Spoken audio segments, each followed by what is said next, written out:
श्री सरस्वती मैया की जय, श्री कृष्णचंद्र भगवान की जय। देखिए, आज हम चर्चा करेंगे दशा माता पूजन की। दशा माता पूजन का समय क्या रहेगा और वश कन्या योग में दशा माता पूजन कैसे करेंगे। क्या वश कन्या योग है तो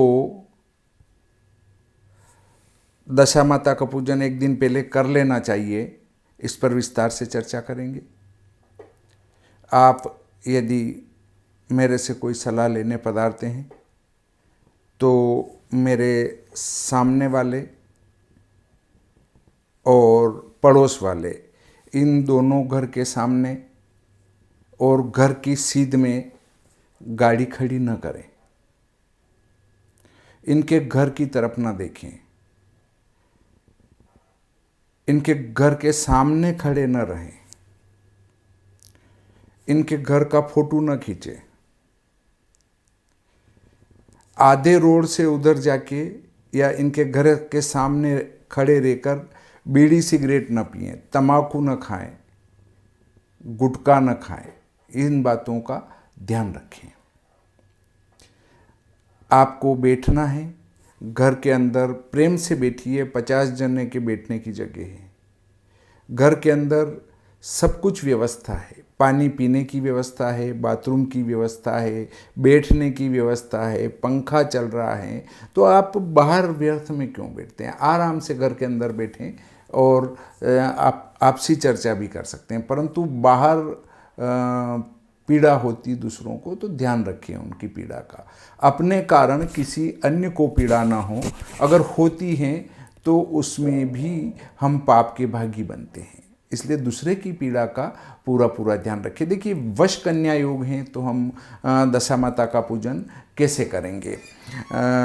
ये है श्री भादव माता पंचांग और संवत 2080 शक 1945 चैत्र कृष्ण पक्ष दसम गुरुवार, तदनुसार तारीख 4 अप्रैल 2024 को दशा माता का पूजन किया जाना है। परंतु इस दिन वश कन्या योग है, तो हम दशा माता की पूजा किस प्रकार से करेंगे, ये हमारे सामने एक संकट खड़ा हुआ है।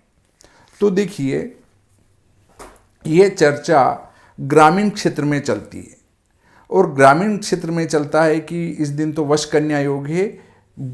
वश कन्या योग कैसे बनता है? उनका दशम तिथि और गुरुवार का होना, वो वश कन्या योग बनाते हैं। और जब वश कन्या योग हो गया तो माता बहनें किस प्रकार से दशा माता का पूजन कर सकती? नहीं कर सकती है। अब इसका शिकार पंडित भी बनते हैं। बस गांव की 10 महिलाओं ने मिलकर कह दिया कि पंडित जी, आज तो वश कन्या योग है, पीपल का पूजन कैसे करेंगे, एक दिन पहले कराओ। तो पंडित जी भी पहले दिन करा देते हैं, जबकि ये पूर्णतया असत्य, गलत और अशास्त्रीय है। दशम और गुरुवार, दशमी तिथि और गुरुवार के संयोग से वश कन्या अर्थात विष योग नहीं बनता है। कोई वश कन्या नहीं है, कोई विष योग नहीं है। दशम तिथि और गुरुवार के संयोग से सिद्धि योग बनता है, विष योग नहीं बनता है। ये लोगों में गलत धारणा फैला दी गई है और लोगों को डरा दिया जाता है। गुरुवार का व्रत भगवान नारायण, भगवान विष्णु की प्रीत्यर्थ अर्थात उनकी प्रसन्नता के लिए किया जाता है। और पीपल का जब हम पूजन कर रहे हैं तो पीपल भी नारायण का स्वरूप है। उनको जब श्राप मिला था कि तुम सब वृक्ष बन जाओ, तो भगवान नारायण पीपल बने थे और भोलेनाथ बड़ का वृक्ष बने थे, वट वृक्ष बने थे। तो पीपल स्वयं नारायण का स्वरूप हैं।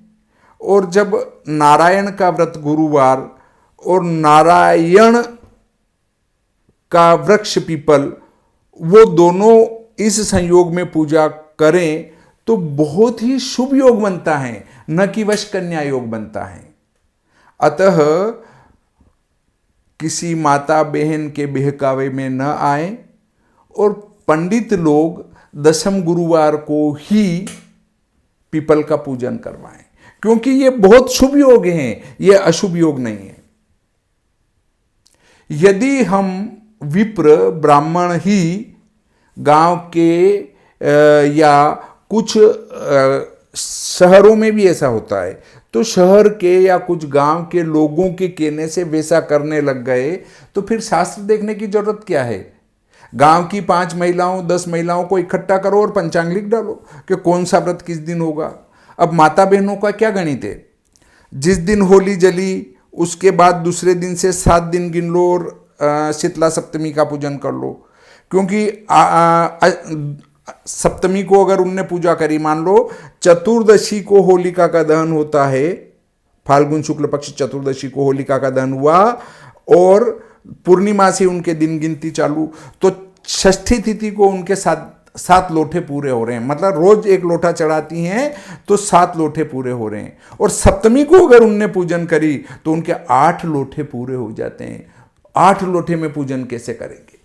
अब बहकाने वाली माता बहनें क्या करती है, क्यों लोटे कितने हो रहे हैं, तो महिलाओं का दिमाग फट से घूम जाता है। कभी भी कोई शास्त्रीय बात करो तो आपके पास पंच इकट्ठे नहीं होंगे। पब्लिक का शोषा इकट्ठा करना है, अगर पब्लिक ज्यादा से ज्यादा इकट्ठी करनी है तो उनको टोने टोटके बताने पड़ेंगे, उनको यह बताना पड़ेगा कि आप बहुत धनवान बनने वाले हो। एक पत्ते के ऊपर शहद लगाओ, किसके, बिलपत्र के ऊपर शहद लगाओ और उसको भगवान भोलेनाथ के चिपका के आ जाओ तो पास हो जाओगे। तो कौन पास होना नहीं चाहता, सभी पढ़ाई नहीं करेंगे और एक पत्ते पर शहद लगाया और भगवान भोलेनाथ के चिपका आएंगे। अगर शहद लगाकर पत्ते के, बिल्वपत्र के और भोलेनाथ के चिपकाने से अगर पास होते तो कलेक्टर की, आईएएस की परीक्षा, यूपीएस की परीक्षा, पीसी जो भी है ये परीक्षाएं, पीएससी वगैरह, तो सभी पत्ता चिपका चिपका कर पास हो गए होते और शायद सभी कलेक्टर बन गए होते या सभी प्रोफेसर बन गए होते, सभी उच्च पदों पर चले जाते। ऐसा नहीं होता है और ऐसे टोटके बताने वालों के पास अथाह भीड़ इकट्ठी होती है। अगर उनको सही कहने जाओ, अगर भगवान शंकराचार्य जी को अगर उपदेश के लिए बुला लो तो चूंकि वे टोने टोटके नहीं बताते हैं, वे इस प्रकार की बातें नहीं करते हैं, वे शास्त्रीय बातें करते हैं, तो उनकी सभा के अंदर वृद्ध लोग मिलेंगे और वो भी गिनती के मिलेंगे। तो आजकल जमाना है टोने टोटके का। बातें शास्त्र की करो और उसमें शास्त्र का विरोध भी करो। कैसे, हमारे पूज्य जया किशोरी जी मंच पर बैठकर ये कहती हैं कि मासिक धर्म का स्त्राव जो है वो तो पवित्र है, उसमें घर का सब काम करना चाहिए, भगवान का पूजन भी करना चाहिए।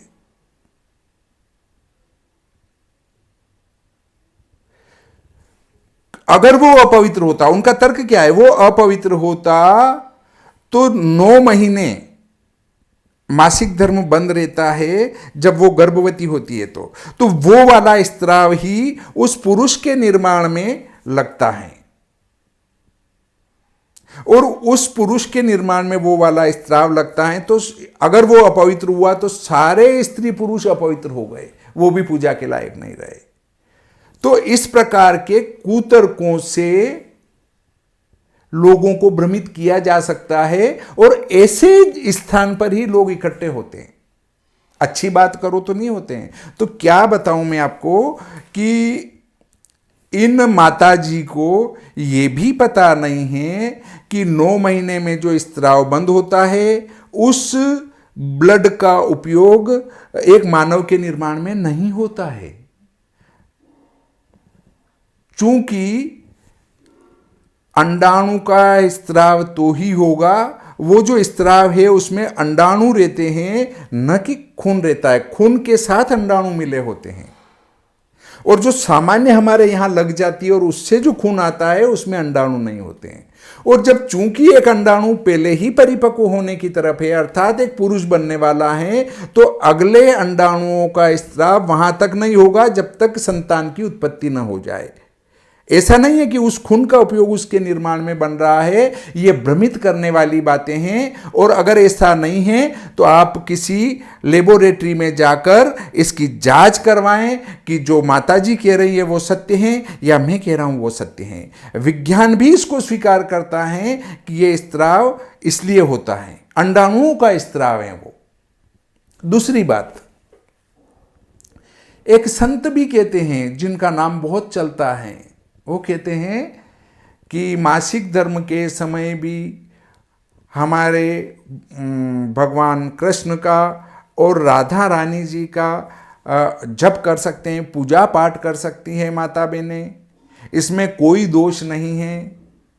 भगवान की भक्ति में क्या आड़े आ रहा है? तो अरे भाइयों, और एक भाई क्या कहते हैं कि भक्तों वो शनि इतना बड़ा है कि जो किसी के ऊपर गिर जाए तो वो चटनी भी नहीं बचेगी। तो फिर क्या होता है कि अरे भाई, तुम सब लोगों को मूर्ख क्यों बना रहे हो? मूर्ख कैसे बना रहे हैं कि वो शास्त्र में, और यही भक्त जी एक जो राधा रानी जी की भक्ति का कहते हैं, वो कहते हैं ज्योतिष के पास जाने की जरूरत ही नहीं है, ज्योतिष कुछ भी नहीं है, भगवान की भक्ति करो। अरे भाई, जिस चीज के पीछे तुम उपदेश करने के लिए लोगों को गुमराह करने बैठे हो मंचों पर, उसके तुम बिल्कुल भी अधिकारी नहीं हो। क्यों अधिकारी नहीं हो? कि यदि आपका ये तर्क है कि मासिक धर्म में भी पूजा पाठ किया जा सकता है, तो हमारे शास्त्र में ऋषि पंचमी की व्रत कथा में साफ लिखा हुआ है कि 3 दिन तक महिलाएं अपवित्र रहती हैं मासिक धर्म के समय। उनको किसी बर्तन को भी स्पर्श करने का अधिकार नहीं है, खाने पीने की वस्तुओं को स्पर्श करने का अधिकार नहीं है, और वो भगवान की पूजा नहीं कर सकती हैं।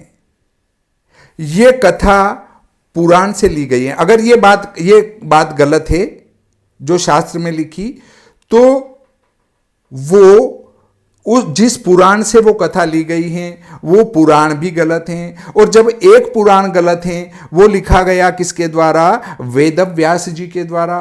तो वेद व्यास जी ने एक पुराण गलत लिखी, तो 18 पुराण ही गलत हैं। और जब 18 पुराण गलत हैं तो उपनिषद गलत हैं, क्योंकि उपनिषदों के बाद पुराण बनाए गए उनको सरल करने के लिए। और उपनिषद गलत हैं तो उपवेद गलत हैं, क्योंकि उपनिषद उपवेद को समझाने के लिए बनाए गए, और उपवेद गलत हैं तो मुख्य वेद गलत हैं। हम उपवेद की बात बीच में छोड़ देते हैं कि उपवेद मैंने गलत कह दिया। तो उपनिषद वेदों को समझने के लिए बनाए गए हैं। उपनिषद वेदों को सरल करने के लिए उपनिषद बनाए गए, और यदि उपनिषद भी गलत हैं तो वेद गलत हैं। अर्थात यदि हमारी जो कथा है कौन सी ऋषि पंचमी की, वो ऋषि पंचमी व्रत कथा गलत है, तो पुराण गलत, उपनिषद गलत और वेद गलत हैं। और जब वेद ही गलत हैं तो तुम उपदेश किसका कर रहे हो? और पुराण ही गलत हैं तो तुम उपदेश किस बात का कर रहे हो? और आप कहते हो हम तो भगवान कृष्ण की भक्ति कर रहे हैं। तो भगवान कृष्ण बताए किसने? भगवान कृष्ण को बताने वाले भी पुराण हैं। और जब पुराण ही गलत हैं तो तुम लोगों को गुमराह करके मूर्ख क्यों बना रहे हो? और वो भाई कहते हैं कि वो शनि चटनी बना देगा, ऊपर गिर जाए तो किसी को शनि कैसे लग सकता है। तो भाई तुम ये चोला पहन कर क्यों बैठे हो, भगवा क्यों पहनकर लोगों को गुमराह कर रहे हो। इसमें आप देखेंगे कि पुराण में ज्योतिष है, आपका उपनिषद में ज्योतिष है, और उसमें आप वेद को लेते हैं तो वेद के 6 अंग हैं और उन 6 अंगों में से एक अंग ज्योतिष है। ज्योतिषम वेदा नाम चक्षुः, ज्योतिष वेद की आंखें कहा गया है। यदि आप उसको नहीं मान रहे हो तो वेद ही अंधा हो गया, और जब वेद ही अंधा हो गया तो आप ये ढोंग रचना बंद करो, भगवा पहनना बंद करो, मंचों पर बैठ कर उपदेश देना बंद कर दो। अब हमारा जो मूल विषय है वो तो दशा माता का है कि हम दशा माता का पूजन किसी के चक्कर में आकर बंद न करें और लोगों के बहकावे में आकर गुमराह न हो। गुमराह करने वाले तो ये इतने बैठे हैं, ये शास्त्रों का उपदेश करते हुए भी शास्त्र का विरोध करते हैं। तो वे माता बहनें जो 8 लोठे बताती है और वश कन्या बताती हैं, वो शास्त्रों को मानते हुए भी शास्त्रों का विरोध कर रही हैं, और ऐसे लोग सीधे नरकगामी होते हैं, ऐसा शास्त्र में स्पष्ट लिखा गया है। तो शीतला सप्तमी सोमवार को थी और दशा माता दशमी गुरुवार 4 अप्रैल 2024 को है।